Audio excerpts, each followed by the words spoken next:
కాంగ్రెస్ గట్టిగా తొడేలు బయటికి వెళ్ళింది, తొడేలు గుండెలు ఎదరాలి. సరేనా? జై కాంగ్రెస్. ధన్యవాదాలు మిత్రులారా. ప్రజాపాలన ప్రగతి ప్రణాళికలో భాగంగా మిత్రులు, సహచర మంత్రివర్గ సభ్యులు, మీ అభిమాన నాయకులు, ఈ ప్రాంతానికి మూడో తరం ప్రజాప్రతినిధిగా దేశంలోనే కీర్తిని గడించిన పివి నరసింహారావు గారు, ఆ తర్వాత కీర్తి శేషులు దుద్దిల్ల శ్రీపాదరావు గారు, వారి వారసత్వాన్ని పునికి పుచ్చుకొని ఈ ప్రాంత ప్రజలకు మూడో తరం సేవలు అందిస్తున్న మీ అభిమాన నాయకుడు, నా మిత్రుడు, మంత్రివర్యులు దుద్దిల్ల శ్రీధర్ బాబు గారి అధ్యక్షతన రైతు భరోసా రెండవ విడుదల కార్యక్రమాన్ని కరీంనగర్ జిల్లా ఇన్ఛార్జి మంత్రివర్యులు, వ్యవసాయ శాఖ మంత్రివర్యులు పెద్దలు తుమ్మల నాగేశ్వరరావు గారి నేతృత్వంలో ఈరోజు మంతని శాసనసభ నియోజకవర్గంలో 40 లక్షల పైగా రైతులకు ఈ నిధులు విడుదల చేసే కార్యక్రమాన్ని ఏర్పాటు చేసి, ఈ కార్యక్రమంలో నాతో పాటు పెద్దలు సాగునీటి పారుదల శాఖ మంత్రివర్యులు ఉత్తమ్ కుమార్ రెడ్డి గారిని, అదేవిధంగా రెవెన్యూ హౌసింగ్ శాఖ మంత్రివర్యులు మిత్రులు పొంగులేటి శ్రీనివాసరెడ్డి గారిని, అదేవిధంగా కరీంనగర్ ఉమ్మడి జిల్లా మంత్రివర్యులు మిత్రులు పొన్నం ప్రభాకర్ గారిని, అడ్లూరు లక్ష్మణ్ గారిని, సోదరి మణి ములుగు సీతక్క గారిని, అదేవిధంగా మిత్రులు కార్మిక శాఖ మంత్రివర్యులు కాకా వెంకటస్వామి గారి వారసులు వివేక్ వెంకటస్వామి గారిని, అదేవిధంగా పార్లమెంట్ సభ్యులు రాజ్య సభ్యులైన వేం నరేందర్ రెడ్డి గారిని, మహబూబాబాద్ పార్లమెంట్ సభ్యులు మిత్రులు బలరాం నాయక్ గారిని, పెద్దపల్లి పార్లమెంట్ సభ్యులు యువ మిత్రులు గడ్డం వంశీకృష్ణ గారిని, అదేవిధంగా ఎమ్మెల్సీ కాంగ్రెస్ పార్టీ అధ్యక్షులు ఆనాడు అధికారంలో పార్టీని తీసుకొచ్చే సమయంలో కార్యనిర్వాహక అధ్యక్షుడిగా కార్యదీక్షతో పనులు నిర్వహించిన మిత్రులు మహేష్ కుమార్ గౌడ్ గారిని, అదేవిధంగా శాసనసభ విప్పులు ఆది శ్రీనివాస్ గారిని, విజయ్ రమణారావు గారిని, గండ్ర సత్యనారాయణరావు గారిని, రాజ్ ఠాకూర్ గారిని, డాక్టర్ సంజయ్ గారిని, నాయని రాజేందర్ రెడ్డి గారిని, నాగరాజు గారిని, కవ్వంపల్లి సత్యనారాయణ గారిని, మందుల సామెల్ గారిని, మాధవరెడ్డి గారిని, మిత్రులు ప్రేమ్ సాగర్ రావు గారిని, మేడుపల్లి సత్యం గారిని, ఇంకా ఇతర శాసన మండలి సభ్యులను, శాసనసభ్యులను, వివిధ కార్పొరేషన్ల చైర్పర్సన్లను, అదే మీద ఈ ప్రాంతానికి సంబంధించి రాష్ట్రంలో ఉన్న ప్రముఖ కాంగ్రెస్ పార్టీ నాయకులను, ప్రభుత్వ అధికారులను ఈ కార్యక్రమానికి ఆహ్వానించి ఇంత పెద్ద ఎత్తున ఎంతో ఆలస్యమైన ముక్కవోని కార్యదీక్షతతో, ముఖ్యంగా మా ఆడబిడ్డలు మా అక్కలు పాల పిట్టల్లాగా దసరా పండుగ నాడు పాల పిట్టల్ని చూసినంత ఆనందంగా ఉంది. ఈరోజు మా అక్కలందరూ ఆశీర్వదించడానికి ఇంటి దగ్గర ఇంటైన ఆకలి అవుతుందన్నా, అన్నం వండేది ఆలస్యమైన మా తమ్ముడు మంచి మతలాబుతో వచ్చిండు, మేము ఆశీర్వదించాలి అని ఇంతసేపైనా కూర్చున్న మా అక్కలకు మనస్ఫూర్తిగా ధన్యవాదాలు తెలియజేస్తున్నా. మా యువ మిత్రులకు మనస్ఫూర్తిగా అభినందనలు తెలియజేస్తున్నా. మిత్రులారా, ఇవాళ మనం ఆలోచన చెయ్యాలి. ఈ దేశానికి వెన్నెముకనే రైతులు.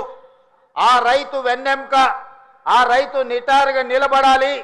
ఈ దేశానికి వెన్నెముక రైతు అయినప్పుడు ఆ రైతును ఆదుకొని నిటార నిలబెట్టే బాధ్యత కాంగ్రెస్ పార్టీ తీసుకుంది, మన ప్రజా ప్రభుత్వం తీసుకుంది. కాంగ్రెస్ పార్టీకి రైతు సంక్షేమం అనేది నినాదం కాదు, అది కాంగ్రెస్ పార్టీ విధానం. ఆనాడు రైతుల కోసం సాగునీటి ప్రాజెక్టులను బాక్రానంగల్ డ్యామ్ నుంచి మొదలు పెడితే నాగార్జున సాగర్, శ్రీశైలం, ఎస్ఆర్ఎస్పి వరకు పెద్ద పెద్ద నదుల మీద ప్రాజెక్టులను కట్టి రైతులకు సాగునీరు అందించిన చరిత్ర కాంగ్రెస్ పార్టీది. చరిత్ర పుటలలో ఒక్కసారి చూడాల్సిందిగా నేను కోరుకుంటున్నా. మిత్రులారా, ఆనాడు రైతులు పండించిన పంటకు గిట్టుబాటు ధర లేక దళారుల చేతుల్లో దోపిడీకి గురవుతుంటే రైతు పండించిన పంటకు కనీస మద్దతు ధర ఇవ్వాలి, ఆ రైతులను ఆదుకోవాలి, రైతుల ఆత్మ గౌరవం నిలబెట్టాలని ఈ దేశంలోనే మొదటిసారి రైతులకు గిట్టుబాటు ధర ఇచ్చే చట్టాన్ని తీసుకొచ్చింది ఈనాడు దేశంలో కాంగ్రెస్ పార్టీ. అదేవిధంగా మిత్రులారా, రైతులు పండించిన పంటను కొనడమే కాదు, పండించిన పంటకు 500 రూపాయల బోనస్ ఇచ్చి ఈరోజు దేశంలోనే అత్యధికంగా వరి ఉత్పత్తి చేస్తున్న రాష్ట్రంగా ఈ దేశంలోనే రానిచ్చింది ఏదైనా రాష్ట్రం ఉందంటే తెలంగాణ రాష్ట్రం ఉందని నేను చెప్పదలుచుకున్న. మిత్రులారా, ఆనాడు కరెంటు లేక, కరెంటు ఉన్న రైతుల మీద కేసులు కట్టి కరెంటు బిల్లుల కోసం పేలిపోతున్న ట్రాన్స్ఫార్మర్లు, కాలిపోతున్న మోటార్లు కష్టాలలో ఉంటే డాక్టర్ వైఎస్ రాజశేఖర రెడ్డి చేవెళ్ల నుంచి ఇచ్చాపురం వరకు పాదయాత్ర చేసి ఈ రైతాంగ కష్టాన్ని కన్నీళ్లను తూర్చడానికి దేశంలోనే మొదటిసారి ఉచిత కరెంట్ అనే గొప్ప పథకాన్ని తీసుకొస్తే ఈరోజు భారతదేశంలో ఉన్న 100 కోట్ల రైతులకు వివిధ రాష్ట్రాలలో ఉచిత కరెంట్ వస్తుందంటే ఆనాడు చేవెళ్లలో కాంగ్రెస్ పార్టీ తీసుకున్న నిర్ణయం వల్ల ఈరోజు 100 కోట్ల రైతులకు ఉచిత కరెంట్ అందుతుంది. ఆ పథకాన్ని తీసుకొచ్చింది కాంగ్రెస్ పార్టీ కాదా? ఒకసారి ఆలోచన చేయండి. మిత్రులారా, ఉచిత కరెంటే కావచ్చు, కనీస మద్దతు ధరే కావచ్చు, 500 రూపాయల బోనసే కాదు, అప్పుల్లో మునిగిపోయి ఆత్మహత్యలకు పాల్పడుతున్న రైతుల కోసం రైతు రుణమాఫీ చేయాలన్న ఆలోచనతోని ఆనాడు డాక్టర్ మన్మోహన్ సింగ్ గారు ఒక్క కలం పొడితో 72,000 కోట్ల రూపాయల రైతు రుణమాఫీ చేసి దేశం మొత్తం మీద రైతులను రుణ విముక్తులు చేసిన చరిత్ర ఆనాటిదైతే, ఈనాటి ప్రజా పాలనలో ప్రతి రైతుకు 2 లక్షల రూపాయల వరకు రుణమాఫీ చేస్తామని ఆనాడు నేను సమ్మక్క సారలమ్మ సాక్షిగా ములుగు నియోజకవర్గం నుంచి పాదయాత్ర మొదలు పెడితే మా మిత్రుడు ఉప ముఖ్యమంత్రి వర్యులు బట్టి విక్రమార్క గారు బోధు శాసనసభ నియోజకవర్గం ఆదిలాబాదులో నుంచి ఖమ్మం వరకు పాదయాత్ర చేసినప్పుడు 2 లక్షల రూపాయల రుణమాఫీ చేస్తామని మాటిచ్చి నేను మా మిత్రుడు బట్టి విక్రమార్క గారు తెలంగాణ రైతాంగానికి మాట ఇస్తే సంవత్సరం తిరిగే లోపలనే 25,35,000 మంది రైతులకు 21,000 కోట్ల రూపాయల రైతు రుణమాఫీ చేసి రైతులను రుణ విముక్తులను చేసిన చరిత్ర ప్రజా పాలన కాంగ్రెస్ పార్టీది. ఈ రోజు దేశానికే మనం ఆదర్శంగా నిలబడ్డాం. మిత్రులారా, ఇవాళ ఆనాడు చెప్పిన మాటలు కాదు, చెప్పినవే అదే విధంగా ఈనాడు రైతు భరోసా పథకం 9 రోజుల్లో 9,000 కోట్ల రూపాయలు పోయినసారి రైతు ఖాతాల్లో వేసి తుమ్మల నాగేశ్వరరావు గారి అధ్యక్షతన రైతులకు రైతు భరోసా వేసినాం. ఈనాడు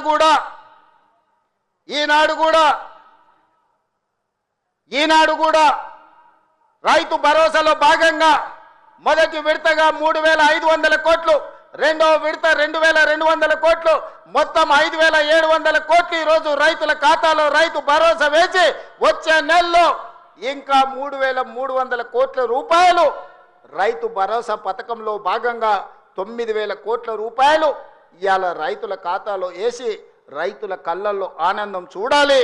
వ్యవసాయం దండగ కాదు, వ్యవసాయం పండుగ చేయాలని ఒక గొప్ప సంకల్పంతో ఈనాడు ఇక్కడ మనం ఈ కార్యక్రమం తీసుకున్నాం. మిత్రులారా, ఇంత మంచి పండుగ కార్యక్రమం చేసుకుంటూ రైతులను ఆదుకుంటూ రైతుల కష్టాలు తీర్చుకుంటూ సాగునీటి ప్రాజెక్టులు పూర్తి చేసుకుంటూ రైతుల అవసరాలు ఏమున్నాయో అడుగుతూ ఇల్లు తిరుగుతూ రైతులు పండించిన సన్న వడ్లను ఈనాడు పేదలకు 3,15,00,000 మంది తెలంగాణ బిడ్డలకు ఇవాళ సన్న బియ్యం, తెలంగాణ పండించిన బియ్యాన్ని ఇవాళ పేదలకు అందిస్తున్నాం.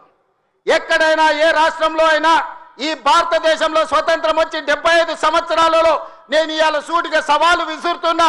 గొప్పలు చెప్పుకునేటోళ్ళు, జబ్బలు చర్చుకునేటోళ్ళు, తొడలు కొట్టుకునేటోళ్లకు సూటిగా నేను సవాలు విసురుతున్నా. ఎన్నడైనా కళలో కూడా మీరు పేదవాళ్ళకు సన్న బియ్యం ఇవ్వాలి. ఈ సన్న బియ్యం తల్లిదండ్రులు కన్న తల్లి తన బిడ్డకు, సంటి బిడ్డకు బుక్కడు బువ్వ తినిపించే పథకం ఎన్నడైనా మీరు ఆలోచన చేసిండ్రా? మీరు గడీలలో ఉండి సన్న బియ్యం తింటుంటే, దావతులు చేసుకుంటుంటే, బిర్యానీలు తింటుంటే, పేదవాళ్లకు దొడ్డు బియ్యం ఇస్తే వాటిని తినలేక పశువులకు దానా పెడుతుంటే ఎప్పుడైనా మీకు వాళ్ళ పట్ల కనికరం కలిగిందా అని నేను అడుగుతున్నా. ఇవాళ నేను అడుగుతున్న మిత్రుల ఈ వేదిక మీద నుంచి ఒక ఆయన అంటున్నాడు, ఇంతకాలం శ్రీధర్ బాబు గారు, అడ్లూరు లక్ష్మణ్ గారు అనేవాళ్ళు ఆయన పెద్ద మనిషి అని. ఇక ఆయన పెద్ద ఆయననో కాదో నాకైతే తెలియదు, కానీ ఆయన అంటున్నది ఏందయ్యా అంటే ప్రజాపాలన పోవాలి, పాపాల భైరవుడు రావాలంట. నేను అడుగుతున్న మా మిత్రులను, ప్రజాపాలన ఎందుకు పోవాలి? ఫామ్ హౌస్ల పండుకున్న పాపాల భైరవుడు ఎందుకు అధికారంలోకి రావాలి అని నేను అడుగుతున్న ఈ వేదిక మీద నుంచి. ప్రజాపాలన ఆ పెద్ద ఆయననో వాళ్ళ తాతనో వాళ్ళ ముత్తాతలో తెస్తే రాలేదు. ఈ ప్రజాపాలన వచ్చింది లక్షలాది మంది కాంగ్రెస్ పార్టీ కార్యకర్తలు త్యాగం చేసి తమ రక్తాన్ని చెమటగా మార్చి భుజాలు కాయలు కాసేలా మువ్వన్నెల జెండాను మోస్తే ఈనాడు ప్రజాపాలన వచ్చింది. నీ నెత్తి మీద దరిద్రం ఉండి నువ్వు జగిత్యాలలో ఓడిపోతే, ప్రజలు తిరస్కరిస్తే, నీకు మంత్రి పదవి ఇవ్వకపోతే ప్రజాపాలన పోవాలనా? ఇవాళ నిన్ను పెద్ద మనిషి అని మేము పిలవాలనా? పెద్ద మనిషి అని పిలిపించుకునే అర్హత నీకు ఉన్నదా అని నేను ఈ వేదిక మీద నుంచి అడుగుతున్నా. నేను అడుగుతున్నా, ఇవాళ పెద్ద మనిషిని ప్రజాపాలన ఎందుకు పోవాలి, పాపాల భైరవుడు అధికారులు ఎందుకు రావాలో నువ్వు జవాబు చెప్పాలి. నీ పదవి కోసం, నీ అధికారం కోసం, నీ ఆకాంక్ష కోసం ఆనాడు 1983 చరిత్ర వెనక్కి వెళ్ళి ఆయన పుట్టు పూర్వతరాలు పుట్టు మచ్చలు ఇవ్వాలి. ఈ వేదిక మీద నుంచి నేను చెప్పదలుచుకున్నా. ఆయన నీతేంది, ఆయన జాతేంది, ఆయన దోస్తేందో ఇవాళ మీ అందరి ముందర నేను విజ్ఞప్తి చేయదలుచుకున్నా. మిత్రులారా, 1983లో తుమ్మల నాగేశ్వరరావు గారు సజీవ సాక్షి.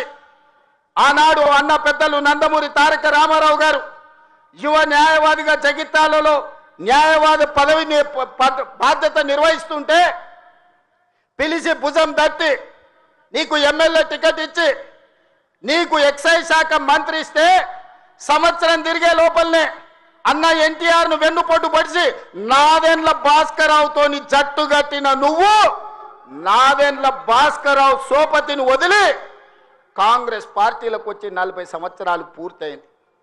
నేను అడుగుతున్నా పెద్ద మనిషిని, ఈ 40 ఏళ్ళు జగిత్యాల నియోజకవర్గమే కాదు కరీంనగర్ జిల్లాలో ప్రతి కాంగ్రెస్ పార్టీ కార్యకర్త 14 ఎన్నికల్లో 11 సార్లు ఎమ్మెల్యే, 3 సార్లు ఎంపీ, 1 సారి ఎమ్మెల్సీ, 14-15 సార్లు బీఫామ్ ఇస్తే దుఃఖాన్ని దిగముంగుకొని ఎన్టీఆర్ను వెన్నుపోటు పడిచిన నిన్ను, నాదెండ్ల భాస్కరరావు అనుచరుడైన నిన్ను ఎమ్మెల్యేగా, ఎంపీగా, ఎమ్మెల్సీగా ఏ ఎన్నికల్లో పోటీ చేసినా వేలాది మంది కాంగ్రెస్ పార్టీ కార్యకర్తలు నిన్ను భుజాల మీద మోసిన మాట నిజం కాదా? పల్లకిలో అసెంబ్లీకి పంపిన మాట నిజం కాదా? మిత్రులారా, 40 ఏళ్ళు నీ కోసం, నీ పదవి కోసం, నీ కుటుంబంలో జడ్పీటీసీ, ఎంపీపీ ఏ పదవి వచ్చినా నీ కుటుంబానికి ఇచ్చుకున్నా జగిత్యాల కాంగ్రెస్ పార్టీ కార్యకర్తలు మౌనంగా నీ కుటుంబానికి ఊడిగం చేసిన మాట నిజం కాదా?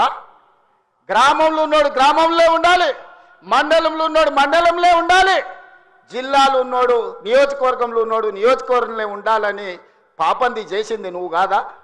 మొన్న నేను జగిత్యాల కార్యకర్తలను కలిస్తే ఒక్కొక్కరు తమ కష్టాలను మనసు విప్పి మాట్లాడుతుంటే నాకు ఆశ్చర్యపోయినా. గాంధీ భవన్ చూసి ఒక నాయకుడు చాలా సంవత్సరాల తర్వాత మెట్రోలో పోతుంటే గాంధీ భవన్ కనిపిస్తే ఆనందంతో కన్నీళ్లు గారిని ఆనంద బాష్పాలు గార్చిన మెట్రోలో నన్ను ఇట్లా గాంధీ భవన్ చూసిన మా నాయకుడు ఎన్నడూ నన్ను గాంధీ భవన్కు తీసుకుపోలేదని చెప్తుంటే నాకు నిజంగా మనసులో కలుక్కుమన్నది, ఇట్లాంటి కర్కోటకులైన నాయకులు ఉంటారా అని. అలాంటి నాయకుని కూడా జగిత్యాల ప్రజలు 14 సార్లు బీమా ఇస్తే, ఎన్నో సార్లు ఓడిపోయినా వదలకుంటేనే ఆయన వెనకాల నిలబడి ఆయన అండగా నిలబడి ఆయన భుజాల మీద మోస్తే ఒక్క ఏడాది పదవి లేకపోతే మీ గుండెల మీద దాన్ని మిమ్మల్ని మోసం చేసి పారిపోతాడా అని నేను అడుగుతున్న మిత్రులారా, ఇది న్యాయమా? ఇదేనా నీ జాతి, నీ నీతి? ఈ వయసులో నువ్వు 40 ఏళ్ళు నీ జెండా మోసి నిన్ను మోసిన కార్యకర్తల గుండెల మీద దాన్ని మోసం చేసి శత్రువు సంతను చేరుతావా? శత్రువు సంకలు చేరి ప్రజాపాలన పోవాలంటవా? ఇట్లాంటోడు పెడితే పెళ్లి కోరుకున్నాడంట, పెట్టకపోతే సాగు కోరుకున్నాడంట. ఇంతకంటే ఉదాహరణ ఇంకేమన్నా ఉందా? నేను అడుగుతున్న పెద్ద మనిషిని, ఈ ప్రజాపాలన ఎందుకు పోవాలి? 10,000 కోట్ల రూపాయల ఆడబిడ్డలకు మహాలక్ష్మి పథకం ద్వారా ఆర్టీసీలో ఉచితంగా అమ్మవారిని దర్శించుకోవాలన్నా, అమ్మగారి ఇంటికి పోవాలన్నా, మా అక్కలందరినీ ఆర్టీసీలో ఉచితంగా ప్రయాణం ఇచ్చినందుకు ప్రజాపాలన పోవాలన్నా? తెలంగాణ ఉద్యమంలో సమిధలైన శ్రీకాంతాచారి, వేణుగోపాల్ రెడ్డి, ఈశాన్ రెడ్డి, కానిస్టేబుల్ కిష్టయ్య ఆదర్శంగా మొదటి సంవత్సరంలోనే 70,000 ప్రభుత్వ ఉద్యోగాలు ఇచ్చి గ్రూప్ 1, గ్రూప్ 2, గ్రూప్ 3, గ్రూప్ 4 డాక్టర్లను, ఇంజనీర్లను 70,000 ప్రభుత్వ ఉద్యోగాలు ఇచ్చినందుకు ఈ ప్రజాపాలన పోవాలనా?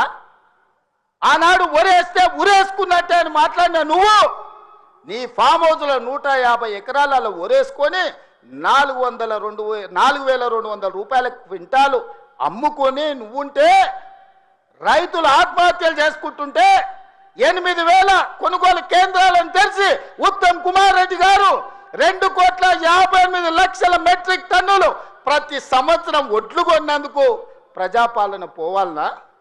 సన్నబియ్యం, సన్న ఒడ్లు వండించి సంటి పిల్లలకు సన్నబియ్యం తినిపిస్తున్నందుకు ప్రజాపాలన పోవాలనా? 3,15,17,00,000 మంది ఈరోజు సన్నబియ్యం తింటున్నందుకు ప్రజాపాలన పోవాలనా? ఇవాళ పేదవాళ్ళు డబుల్ బెడ్రూమ్ ఇల్లు అంటివి, డబ్బా ఇండ్లు వద్దంటివి, కొడుకు కోడలు ఉంటే ఏడ ఉంటారంటివి, అల్లుడు బిడ్డ పండుగ కొత్తే ఏడవంటారంటివి, కుక్క పిల్ల గొర్రె పిల్ల ఉంటే ఏడ కట్టేయాలంటివి. నేను అడుగుతున్న ఈడు ఉన్న మా యువకులను, మీ ఊర్లో డబుల్ బెడ్రూమ్ ఇల్లు వచ్చిందా? ఆ దరిద్రుడు మీకు ఇల్లు ఇచ్చిందా? 10 ఏళ్ళు మీకు ఇల్లు ఇవ్వలే కానీ ఎర్రవల్లి ఫామ్ హౌస్లో 1000 ఎకరాలలో ఆయన గడి నిర్మించుకున్నాడు. జన్వాడలో కొడుకు ఫామ్ హౌస్ నిర్మించుకున్నాడు. మోయినాబాద్లో తాటి చెట్టు నిర్మించుకున్నది. శంకర్పల్లిలో ఆయన బిడ్డ నిర్మించుకున్నారు ఫామ్ హౌస్లు. ఉండడానికి గడిగా ప్రగతి భవన్ కట్టుకున్నాడు. వాస్తు సక్క లేదని సచివాలయాన్ని కట్టుకున్నాడు. మీ పేదలకు ఎవరికన్నా ఇల్లు ఇచ్చిండా? సంవత్సరానికి 2 లక్షల ఇల్లు ఇచ్చుంటే కూడా పేదలకు ఈ 10 ఏళ్లలో 20 లక్షల మంది పేదలు ఈరోజు ఇల్లు కట్టుకునేటోళ్ళు కదా. తండాలలో, గూడాలలో, మారుమూల పల్లెల్లో ఉన్న ఆదివాసీలు, లంబాడీలు, గిరిజనులు, లేకపోతే ఇతర పేదలు ఇల్లు కట్టుకునేటోళ్ళు ఉండేటోళ్ళు కదా. 20 లక్షల కోట్లు ఖర్చు పెట్టినావు కానీ 20,000 ఇండ్లు కూడా పేదలకు ఇయ్యలేకపోయినావు. ఈరోజు 4.5 లక్షల ఇండ్లు పేదవాళ్లకు ఇందిరమ్మ ఇండ్లు ఇచ్చిన మాట నిజం కాదా? ఈరోజు మీ గ్రామాలలో ఇందిరమ్మ ఇండ్లు కట్టుకుంటున్నది నిజం కాదా? మిత్రులారా, గుండె మీద చెయ్యేసుకొని ఆలోచన చెయ్యండి. ఇలా పేదలకు 4 లక్షల 4.5 లక్షల ఇందిరమ్మ ఇండ్లు ఇచ్చినందుకు ప్రజాపాలన పోవాలనా? డబుల్ బెడ్రూమ్ ఇండ్లతో మోసం చేసిన పాపాల బైరోడు రావాలనా? ఒక్కసారి ఆలోచన చేయండి మిత్రులారా. ఇండ్లే కాదు, ఇల్లాలి కళ్ళల్లో ఆనందం చూడాలని 200 యూనిట్ల ఉచిత కరెంటు ప్రతి ఇంటిలో వెలుగులు నింపినందుకు, పేదవాడి కళ్ళల్లో ఆనందం చూసినందుకు ప్రజాపాలన పోవాలనా? ఇవాళ అదే కాదు, మహాలక్ష్మి పథకం ద్వారా ఆడబిడ్డలకు బస్సు ప్రయాణం ఇచ్చినందుకు ఈరోజు ప్రజాపాలన పోవాలనా అని నేను అడుగుతున్న మిత్రులారా. మీరు ఒక్కసారి ఆలోచన చేయండి. ఇల్లు ఇస్తమే, ఇంట్లో కరెంట్ ఇస్తమే, 500 రూపాయలకు సిలిండర్ ఇస్తమే, సన్న బియ్యం ఇచ్చి కడుపు నిండా బువ్వ పెడితే, ఇందుకోసం ఈరోజు ప్రజాపాలన పోవాలనా? అంటే ఈ ప్రభుత్వాలు ధరల కూడిగం చేయాలి, గడీల ముందల బానిస బతుకు బతకాలనా అని నేను అడుగుతున్నా. ఇవాళ ఈ ప్రభుత్వం 70,000 ఉద్యోగాలు ఇచ్చింది, 21,000 కోట్ల రైతు రుణమాఫీ చేసింది. ఈ ప్రభుత్వం 28 నెలలలో రైతులకు 1,50,000 కోట్ల రూపాయలు ఖర్చు చేసిన మాట నిజం కాదా? ఆనాడు మా అక్కలీడు ఉన్నారు, పాలపిట్టల లెక్క బతుకమ్మ చీరలు ఇచ్చితే ఏం చేసిండ్రక్క? పొలాల కాడ పిట్టలను బెదరగొట్టడానికి గట్టి రవునా? ఎన్నడన్నా ఈ తెలంగాణలో ఏ ఆడబిడ్డ అన్నా బతుకమ్మ చీరలు కట్టుకున్నారా? ఎన్నడన్నా పండుగ చేసుకున్నారా? నేను ఇవాళ మా అక్కల్ని అడుగుతున్నా, ఇందరమ్మ చీరలు మా సీతక్క మీకు పంచితే ఈరోజు వేలాది మంది పాలపిట్టలక్క చీరలు కట్టుకొని మా తమ్ముడు వచ్చిండు, మాకు చీర పెట్టిండు, మాకు సారె పెట్టిండు, మా తమ్ముడిని ఆశీర్వదించాలని ఇవాళ వేలాది మంది మా అక్కల ఆత్మగౌరవంతో కట్టుకురు.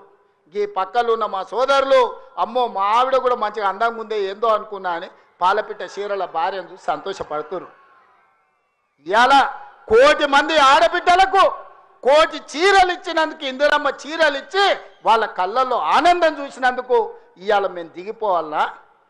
67 లక్షల స్వయం సహాయక సంఘాలకు మా సీతక్క 57,000 కోట్ల రూపాయల బ్యాంకు లింకేజ్ ఇచ్చినందుకు, ఆడబిడ్డల్ని శ్రీమంతులను చేసినందుకు మేము దిగిపోవాలనా? 1 కోటి ఆడబిడ్డల్ని కోటీశ్వరులను చేయాలనే లక్ష్యం పెట్టుకున్నందుకు ఈరోజు ప్రజాపాలన పోవాలనా? నేను అడగదలుచుకున్న ఇవాళ ప్రజాపాలన పోవాలి, పాపాల భైరవుడు రావాలి అనేటోంది నేను ఈ వేదిక మీద నుంచి నిలదీయదలుచుకున్నా. నీకు సిగ్గు శరము ఏమైనా ఉన్నదా ఈ మాట మాట్లాడడానికని? నీకు పదవి రాకపోతే ప్రజాపాలన పోవాలనా? ఇవాళ రైతులను పొట్టన పెట్టుకొని ఈ పాపాల భైరవుడు చేసిన పాపాలు మీకు తెలియదా? ఈరోజు ఎన్ని పథకాలు ఏమేమి ఉన్నాయో నేను చెప్పితే రామాయణం అంతా రాసుకుంటే భారతం అంతా అయితే పథకాల గురించి మీకు అందరికీ తెలుసు. నిరుద్యోగ యువకుల గురించి కానీ, విద్యార్థుల గురించి కానీ, ఉద్యమకారుల గురించి కానీ, మహిళల గురించి కానీ, మైనార్టీల గురించి కానీ, రైతుల గురించి కానీ, ఈరోజు దళితులు, గిరిజనులు, ఆదివాసుల గురించి కానీ ప్రభుత్వం అమలు చేస్తున్న పథకాలు మీకు తెలియదా? అంతెందుకు ఈ ప్రాంతంలో ఉండే సమ్మక్క సారలమ్మ జాతరకు ఎన్నడన్నా సమ్మక్క సారలమ్మ దర్శించుకోవడానికి ఎన్నడన్నా కేసీఆర్ వచ్చినాడే? 2 నెలల్లో 100 కోట్లు పెట్టి సమ్మక్క సారలమ్మ మందిరాన్ని ప్రపంచానికి ఆదర్శంగా నిర్మించినందుకు మేము దిగిపోవాలనా? పేదల దైవాన్ని గౌరవించినందుకు మేము దిగిపోవాలనా? వేములవాడ రాజన్నకు నా లగ్గం ఈయనే అయింది, నా లగ్గం అయినందుకన్నా 100 కోట్లు ఇస్తా అన్నాడు. ఒక్క బుడ్డ రూపాయి కూడా ఇవ్వకపోతే మా ఆది శ్రీనివాస్ వస్తే 127 కోట్లు ఇచ్చి ఈరోజు వేములవాడ రాజన్న మందిరాన్ని నిర్మిస్తున్నాం. అందుకోసం ప్రజాపాలన పోవాలనా? బాసర సరస్వతి విజ్ఞాన జ్యోతి, బాసర సరస్వతిని 100 కోట్ల రూపాయలతోని బాగు చేస్తున్నందుకు ప్రజాపాలన దిగిపోవాలనా? ఇవాళ చిన్న కాళేశ్వరంలో కాళేశ్వరం ముక్తేశ్వర మందిరాన్ని ప్రారంభించుకుంటున్నందుకు ఈ ప్రభుత్వం దిగిపోవాలనా? సరస్వతి పుష్కరాలను నిర్వహించుకున్నందుకు పోవాలనా? భద్రాచలంలో రాములవారి గుడిని నిర్మించుకుంటున్నందుకు ఈరోజు ప్రజాపాలన దిగిపోవాలనా? బాసర నుంచి భద్రాచలం వరకు గోదావరి పుష్కరాలను గొప్పగా నిర్మించుకోవాలి, గొప్పగా జరుపుకోవాలి, దేశంలో ఉండే భక్తులందరూ రావాలని ఏర్పాట్లు చేసుకున్నందుకు ఈరోజు ప్రజాపాలన పోవాలనా? దేనికి పోవాలని నేను అడుగుతున్నా. ఏమొచ్చింది, ఏమయ్యింది? మేడిపల్లి సత్యం, కవంపల్లి సత్యనారాయణ, ఆది శ్రీనివాస్, రాజ్ ఠాకూర్, అదేవిధంగా విజయరమణారావు, అడ్లూరి లక్ష్మణ్, పొన్నం ప్రభాకర్, శ్రీధర్ అయితే ఎన్నోసార్లు గెలిచిండ్రు. వీళ్ళందరూ మొదటిసారి ఎమ్మెల్యేలు గెలిస్తే ఇంత పొడుగు అంత పొడుగు అంటివి, లావు మొనగడ్డ లడాయిపోతే వెనకాల 3 నూకుడు మొనగాళ్ళు అంటివి. వాళ్ళతో పాటు నీకు టికెట్ ఇస్తమే, సొమ్ములు ఇస్తమే. నీ నెత్తి మీద దరిద్రం ఉండి నీ బుద్ధి సక్కాలేక జగిత్యాల ప్రజలు బండకేసి కొడితే అది మా తప్ప? ఎమ్మెల్యేకి బండకేసి కొడితే ఎంబడే ఎంపీ టికెట్ ఇస్తే బొంద పెట్టిరు వాళ్ళు, అది మా తప్ప? పార్టీ తప్ప? ఏం తక్కువ చేసింది నీకు పార్టీ? ఒక్క ఏడాది నిన్ను నమ్ముకున్న కార్యకర్తల కోసం ఓపిక పట్టవా? అలాంటి నువ్వు దుర్మార్గుడు శత్రువు సంకల చేరి వాళ్ళ సంక నాకుంటూ ఇవాళ ప్రజాపాలన పోవాలి అని అంటావా నువ్వు? ఇదా నీ బుద్ధి, నీ నీతి? నేను ఇవాళ ఈ వేదిక మీద నుంచి పాపాల భైరవుడు ఎందుకు రావాలన్నాయని నేను అడగదలుచుకున్నా. నేరళ్ళ దళితులను ఇసుక లారీల కింద తొక్కించినందుకు పాపాల భైరవుడు రావాలా? ఖమ్మం జిల్లాలో గిట్టుబాటు ధర అడిగిన గిరిజన బిడ్డలకు బేడీలు వేసి నడి బజార్లో నడిపించినందుకు పాపాల భైరవుడు అధికారంలోకి రావాలనా? గ్రూప్ 1 పరీక్షలలో పరీక్షా పత్రాలను జిరాక్స్ సెంటర్లలో పల్లి బఠానీలలా కమ్మి లక్షలాది మంది నిరుద్యోగ యువకుల ఉసురు కొట్టుకున్నందుకు పాపాల భైరవుడు రావాలనా? పండించిన పంట కొనుగోలు చేయక ఉరేసుకున్నట్టే అన్న పాపాల భైరవుడు ఇవాళ రావాలనా? దేనికోసం పాపాల భైరవుడు రావాలని నేను అడుగుతున్నా. 1,00,000 కోట్లు, 1,00,000 అంటే 1,00,000. ఈరోజు కాళేశ్వరం మొత్తం చూసి వచ్చిన కడుపు మండుతుంది. నిజంగానే ఈ చట్టాలు ఇవి లేకపోతే ఆటవిక రాజ్యమే అయితే అడవిలో చెట్టుకు ఊరేసిన తప్పు లేదు. 1,00,000 కోట్ల రూపాయలు గోదావరిలో మంట కలిపినందుకు పేరు మారుస్తవి, ఊరు మారుస్తవి, అంచనాలు మారుస్తవి, 1,00,000 కోట్లు దిగమింగుతవి. కాళేశ్వరం అని కడితే 3 ఏళ్లలోనే కూలేశ్వరం అయిపోయింది. దీనికి చెట్టుకు ఉరేసిన పాపం లేని తప్పులు చేస్తే అయినా ప్రజాస్వామ్యాన్ని నమ్మే మేము ఈరోజు సిబిఐ విచారణకి ఇచ్చినాం తప్ప చెట్టు గట్టేసి కొట్టలేదు.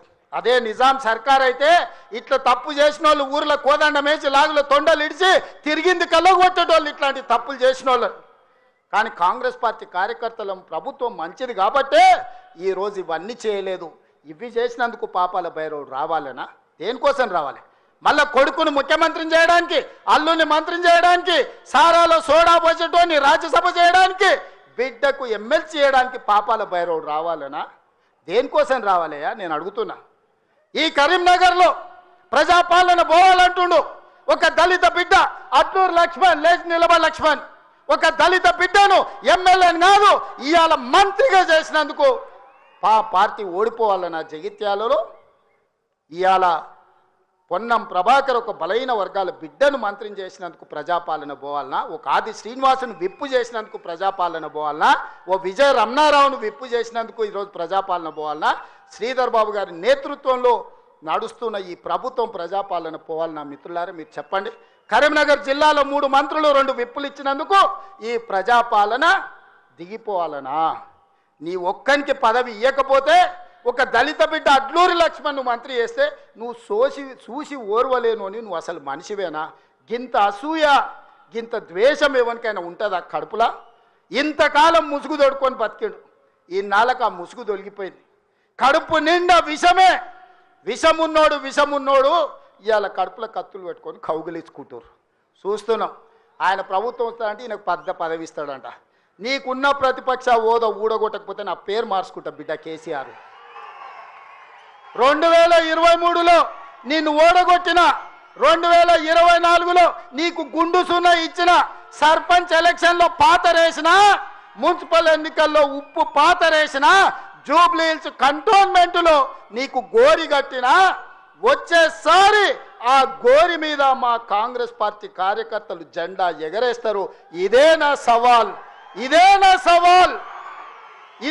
సవాల్ కాంగ్రెస్ పార్టీ కార్యకర్తల తరఫున. చూసుకుందాం కేసీఆర్, నువ్వు నేను వచ్చే ఎన్నికల్లో నువ్వా నేనా? ప్రజాపాలన పాపాల భైరవుడా? మా కాంగ్రెస్ పార్టీ కార్యకర్తల లక్షలాది మంది 10 ఏళ్ళు కేసులు కట్టుకొని జైలుకు పోయి ప్రాణాలు వదిలి ఊపిరి బిగబట్టి జెండా మోసి అధికారంలోకి వస్తే పాపాల భైరవుడు రావాలి, ప్రజాపాలన పోవాలి అని మాట్లాడడానికి నీకు సిగ్గెట్లొచ్చిందని నేను అడుగుతున్నా మనిషిని. అందుకే మిత్రులారా, ఈ ఆలోచన నుంచి నా మాటగా తీసుకోండి. ఎన్నికలు ఎన్నడొచ్చినా ఎప్పుడొచ్చినా ఒక్క మాట రాసి పెట్టుకోండి. చరిత్రలో కేసీఆర్ గారు జగిత్యాలలో నిన్ను పాతరేసి 100 మీటర్ల లోతు గోతి తీసి పాతి పెట్టే కార్యక్రమం మా కాంగ్రెస్ పార్టీ జగిత్యాల కార్యకర్తలు తీసుకుంటారు. ఈ తెలంగాణ రాష్ట్రంలో ఈ ప్రాంతంలో ఒక చరిత్ర ఉన్నది. 94 నుంచి 2004 వరకు 2 సార్లు తెలుగుదేశం అధికారంలో ఉన్నది. 2004 నుంచి 2014 వరకు 2 సార్లు వైఎస్ఆర్ నాయకత్వంలో అధికారంలో ఉన్నది. 2014 నుంచి 2024 వరకు 2 సార్లు కేసీఆర్ నాయకత్వంలో ప్రభుత్వం ఉన్నది. 2024 నుంచి 2034 వరకు నేను మా మిత్రుడు మహేష్ గౌడ్ గారి నాయకత్వంలో ప్రజాపాలన ఉంటుంది. ఆనాడు వైఎస్ఆర్ డిఎస్ ఏ విధంగా అయితే 2 సార్లు పార్టీని అధికారంలోకి తెచ్చిండ్రో మళ్ళీ ఈరోజు చెప్తున్నా, అదే వైఎస్ఆర్ డిఎస్ నాయకత్వంలో ఎట్లయితే అధికారంలోకి వచ్చినామో ఈనాడు నేను మా మిత్రుడు మహేష్ గౌడ్ 2వ సారి అధికారంలోకి తీసుకొస్తాము, ప్రజాపాలనను ప్రజలకు అందిస్తామని చెప్పి నేను ఈ వేదిక మీద నుంచి చెప్పదలుచుకున్నా. చరిత్ర పునరావృతం చేసే బాధ్యత మాది, చరిత్రను నిర్మించే బాధ్యత నాది. చరిత్రలో సువర్ణ అక్షరాలతో లిఖించే విధంగా ప్రజాపాలన అందించే బాధ్యత మాది. ప్రభుత్వ ఉద్యోగాలు ప్రైవేటు ఉద్యోగాలే కాదు, హైదరాబాదు నగరాన్ని మహానగరంగా నిర్మించుకునే బాధ్యత మాది. కూలిపోయిన కూలేశ్వరాన్ని చక్కగా చేసుకొని మళ్ళీ నీళ్ళు అందించుకునే బాధ్యత మనది. పాలమూరు రంగారెడ్డి ఎత్తిపోతలు కావచ్చు, జూరాలు కావచ్చు, భీమా కావచ్చు, నెట్టంపాడు కావచ్చు, కోయిల్సాగర్ కావచ్చు, శ్రీరామ్ సాగర్ కావచ్చు, దేవాదులు కావచ్చు, సీతారామ ప్రాజెక్టు కావచ్చు, కాళేశ్వరం ప్రాజెక్టు కావచ్చు, మా మిత్రుడు చెప్పిన చిన్న కాళేశ్వరాన్ని పూర్తి చేపించే బాధ్యత నాది. మిత్రులారా, మీకు అండగా నిలబడి మీరు అండగా ఉండండి, నాతో పాటు నడవండి. ఎవడు వచ్చినా తొక్కుకుంటబోయే బాధ్యత మనం తీసుకుందాం. ఈ దేశంలోనే నేను చెప్పదలుచుకున్నా, ఈ దేశంలోనే అత్యధిక మెజార్టీతోని రాష్ట్ర ప్రభుత్వాన్ని ఏర్పాటు చేయడమే కాదు, వచ్చేసారి తెలంగాణలో 15 పార్లమెంటులను గెలిపించి రాహుల్ గాంధీని ప్రధానమంత్రిని చేసే బాధ్యత నాది, మీది. ఈరోజు ప్రతిన బూనుదాం, రాహుల్ గాంధీని ప్రధానమంత్రిని చేద్దాం. మీరందరూ సిద్ధమేనా? సిద్ధమేనా? సిద్ధమేనా? సిద్ధమేనా? అక్కడున్న వేలాది మంది సోదరులు సిద్ధమేనా? సిద్ధమేనా? సిద్ధమన్నోళ్ళందరూ చేయి పైకెత్తి పిడికిలు బిగించండి. వేదిక మీద ఉన్న సోదరులు కూడా, నాయకులందరూ నిలబడి చేతులు ఎత్తండి. మీరందరూ నిలబడి చేతులు ఎత్తండి. జై కాంగ్రెస్, జై జై కాంగ్రెస్. రాహుల్ గాంధీ నాయకత్వం, రాహుల్ గాంధీ నాయకత్వం. సంపూర్ణమైన విశ్వాసం వచ్చింది మిత్రులారా. ప్రజాపాలన और एक बार కాంగ్రెస్ సర్కార్ అనాలి, సరేనా? और एक बार నేనంటే కాంగ్రెస్ సర్కార్ అని మీరు అనాలి. రెడీనా?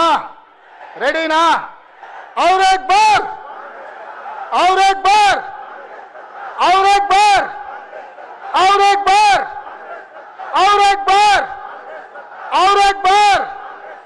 कांग्रेस सरकार, कांग्रेस सरकार, कांग्रेस सरकार. और एक बार, और एक बार. कांग्रेस सरकार, कांग्रेस सरकार. जय कांग्रेस.